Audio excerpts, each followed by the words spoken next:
இந்த வீடியோக்குள்ள போறதுக்கு முன்னாடி நம்ம சேனலை சப்ஸ்கிரைப் பண்ணாதவங்க சப்ஸ்கிரைப் பண்ணிடுங்க, பக்கத்துல இருக்க பெல் பட்டனையும் கிளிக் பண்ணிக்கோங்க. வாங்க வீடியோக்குள்ள போகலாம். சன் டிவில கடந்த 2024ஆம் ஆண்டு தொடங்கப்பட்ட சீரியல் 3 முடிச்சு. இந்த சீரியல்ல ஸ்வாதி கொண்டே, நியாஸ் கான், பிரீத்தி சஞ்சீவ் ஆகியோர் நடிச்சிட்டு வராங்க. 560 எபிசோடுகளை கடந்து சன் டிவில ஒளிபரப்பாகிட்டு வர இந்த சீரியல் டிஆர்பியில முதல் இடத்துல இருக்கு.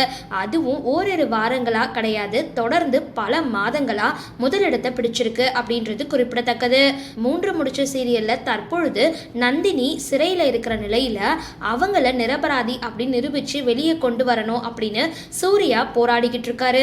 இந்த நிலையில 3 முடிச்ச சீரியல்ல புதுசா நடிக்க வந்தவங்க நடிகை சஹானா. இவங்க இந்த சீரியல்ல சூர்யாவோட கம்பெனில புதுசா சிஇஓவா என்ட்ரி கொடுத்திருக்காங்க. இவங்களுடைய வருகை 3 முடிச்ச சீரியல்ல என்னெல்லாம் திருப்பங்களை கொண்டு வர போகுது அப்படின்னு பொறுத்திருந்து பார்க்கலாம். சரி, இந்த வீடியோ பத்தின உங்களோட கருத்துக்களை கீழே கமெண்ட் பாக்ஸ்ல போஸ்ட் பண்ணுங்க. வீடியோ பிடிச்சிருந்தா லைக் பண்ணுங்க, ஷேர் பண்ணுங்க, மறக்காம டிபி காபி சேனலை சப்ஸ்கிரைப் பண்ணுங்க.